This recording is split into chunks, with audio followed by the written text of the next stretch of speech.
नमस्कार दोस्तों, स्वागत है आपका मेरे इस नए वीडियो में। ये कहानी है चार दोस्तों की जो ऑफिस की मोनोटोनस लाइफ से बोर होकर एक एडवेंचरल ट्रिप पर निकलते हैं। चार दोस्त अलग अलग जगहों से निकलकर एक स्थान हरिद्वार पे मिलते हैं और हम लोगों की जर्नी स्टार्ट होती है हरिद्वार से। मैं जौनपुर से, सुरेंद्र बलहारा हरियाणा से और विष्णु आगरा से, और हमें हमारा मित्र अनुज मिलता है हरिद्वार में। मैं और सभी लोग हरिद्वार पहुंचकर हम लोग का प्लान था हरिद्वार से निकलकर चोपता जाने का, जहां तुंगनाथ टेम्पल है।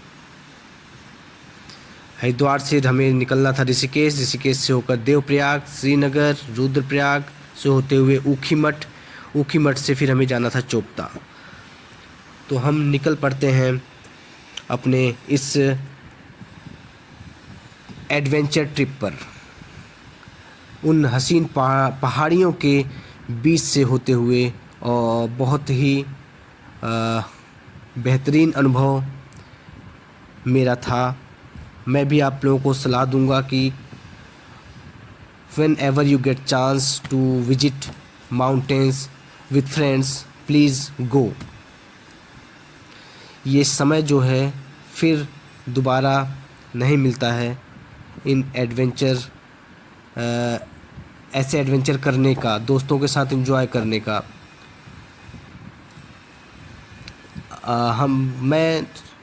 हम लोग गए थे नवंबर 2023 में निकले थे। मौसम बहुत साफ़ था, अच्छा था। हम लोग देवप्रयाग पहुंच गए। देवप्रयाग में देख सकते हैं दो नदियों का संगम, जहां से गंगा का उद्गम होता है, गंगा नाम पड़ता है। गंगा का नाम इसी जगह देवप्रयाग से ही गंगा कहलाता है। यहाँ आप देख सकते हैं नीला पानी है एक, जो कि भागीरथी है, और जो थोड़ा गंदा पानी है, मटमैला पानी है, वो अलकनंदा है। इन दोनों के संगम पर देवप्रयाग हम लोगों रुक के फ़ोटो खिंचाई। फिर हम पहुंच गए ऊखीमठ। ऊखीमठ पहुंचते पहुंचते हमें शाम हो गई और हमें पता चला कि यहाँ रुद्रप्रयाग में ओंकारेश्वर मंदिर की अपनी अलग महिमा है और यहाँ हर साल बड़ी संख्या में श्रद्धालु पहुँचते हैं। यहाँ पे एक मंदिर है ओंकारेश्वर, और हमें पता चला, और समुद्र तल से 1311 मीटर की ऊंचाई पर मौजूद ऊखीमठ में मौजूद ओंकारेश्वर मंदिर को प्रथम केदार भगवान माना जाता है। आप देख सकते हैं, ये है ओंकारेश्वर मंदिर। इस ओंकारेश्वर मंदिर को प्रथम केदार भगवान माना जाता है। दूसरे केदार भगवान मद्महेश्वर का शीतकालीन गद्दी स्थल भी यहीं है। इसे पंचगद्दी स्थल के नाम से भी जाना जाता है। शीतकाल के दौरान भगवान केदार की डोली भी यहीं लाई जाती है। सर्दियों के मौसम में यहाँ बाबा केदार की पूजा की जाती है। हम बहुत लकी थे कि हमें बाबा केदार नाथ जी के दर्शन हो गए और मद्महेश्वर जी के भी दर्शन हुए। यहाँ पे हमने ये मंदिर बहुत ही शांत और शालीन, बहुत पुराने तौर तरीक़ों में बनाया गया था, और हम लोगों ने पूजा की और थोड़ा फ़ोटोज़ क्लिक करवाए, अपने यादों को सजोया इन फ़ोटोज़ के ज़रिए। फिर हम पहुंच गए चोपता और हमने अपनी ट्रैकिंग स्टार्ट कर दी। चोपता से 3.5 किलोमीटर लगभग ट्रैक है तुंगनाथ टेम्पल का, और इस track life time unforgettable experience होने वाला है। आप जब कभी भी ट्रैवल करेंगे। हम लोगों ने बहुत ये थोड़ा स्टीप चढ़ाई है कहीं कहीं पे, बट आप तुंगनाथ मंदिर में जैसे ही पहुंचते हैं तो आपको ये थकाई मिटती हुई फील करेंगे आप। चूँकि हम लोग जब पहुँचे थे तो कपाट बंद हो चुके थे। फिर हमने नियर बाई फ़ोटो क्लिक किए और प्रकृति के इतने समीप पहुंचकर बहुत ही आनंद की अनुभूति हम लोगों को हुई। जो जिस रूप में अपने यादगार लम्हों को कैप्चर कर सकता था, उसने उस रूप में अपने फ़ोटो क्लिक कराई। अगर आप बर्फ़ देखना चाहते हैं दोस्तों, तो आपको जनवरी, फरवरी, मार्च में आ सकते हैं। उस टाइम काफ़ी बर्फ़बारी रहती है, लेकिन स्नो लवर के लिए ये बहुत ही बेहतरीन समय माना जाता है। आप जब कभी भी तुंगनाथ टेम्पल फरवरी मार्च में आते हैं तो आपको स्नो पूरी तरीके से कवर्ड, मंदिर जो है पूरी तरीके से स्नो से कवर्ड मिलेगा। हमें थोड़ा बर्फ़ मिला नवंबर में, थोड़ा बहुत हम लोगों ने भी इसके साथ मस्ती की। फिर हम लौट चले वापस चोपता की ओर। वहाँ से फिर हम लोग पहुँचे ऊखीमठ से फिर हम लोग निकल चले ऋषिकेश की ओर। फिर रुद्रप्रयाग डिस्ट्रिक्ट एक अच्छी लोकेशन पे हमें अच्छा लगा, हम रुक गए और फ़ोटो क्लिक कराई, थोड़ी बहुत मस्ती की।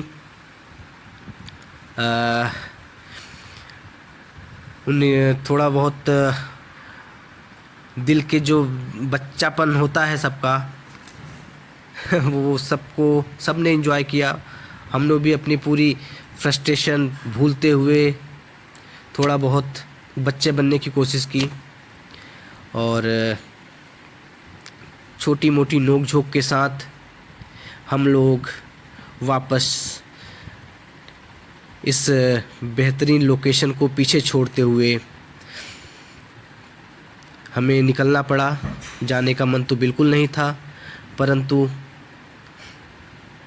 क्या कर सकते हैं, समय की कमी थी, पाबंदी थी। इस कारण से इस ब्यूटीफुल लोकेशन को हमें छोड़कर आगे निकलने के लिए निकलना पड़ा। वैसे मन था यहाँ पे रात में कैंपिंग करने का, लेकिन समय का अभाव था हमारे पास। इस कारण से थोड़ी बहुत चर्चा परिचर्चा हम लोगों ने की कि क्या हमें यहाँ रुक सकते हैं या नहीं रुक सकते हैं। दोस्तों, मैं आपको एक चीज़ रिकमेंड करूँगा कि आप कभी भी समय मिले तो प्लीज़ आइए। फिर हम वापस देवप्रयाग पहुँच गए। देवप्रयाग से हम लोग ऋषिकेश हमें जाना था, परंतु हम लोगों का प्लान न्यू टिहरी की ओर चल दिए। टिहरी दोस्तों, टिहरी जानते हैं आप, बांध, टिहरी बांध की ऊंचाई 261 मीटर है, जो इसे विश्व का 5वां सबसे ऊंचा बांध बनाती है। यहाँ पे काफ़ी वाटर एक्टिविटीज़ होती हैं और हम लोगों ने भी इस वाटर एक्टिविटी को किया, वोटिंग की। टिहरी बांध भारत का सबसे ऊंचा तथा विशालकाय बांध है। यह भागीरथी और भिलांगना नदी पर 260.5 मीटर की ऊंचाई पर बना है।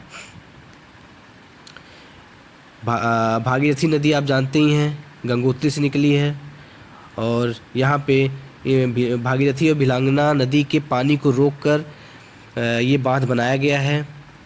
टिहरी दुनिया का 8वां सबसे बड़ा बांध है, जिसका उपयोग सिंचाई तथा बिजली पैदा करने हेतु किया जाता है।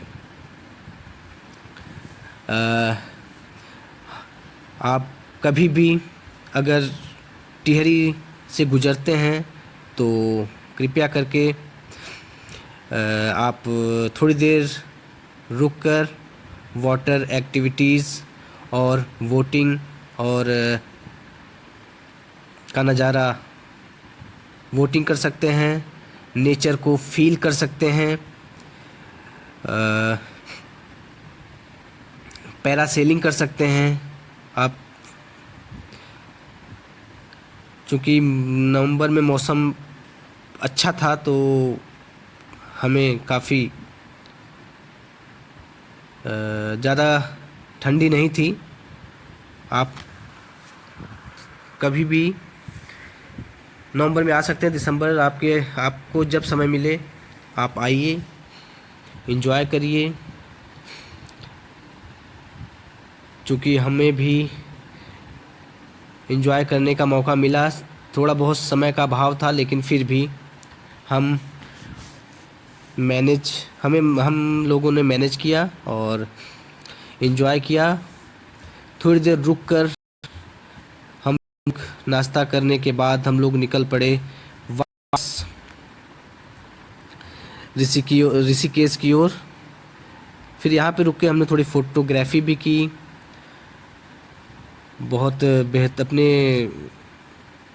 यादों को फिर सजोया। इस ग्रुप को याद करेंगे जब भी कभी हम इस फ़ोटोज़ को देखेंगे। Please come. Okay, thank you.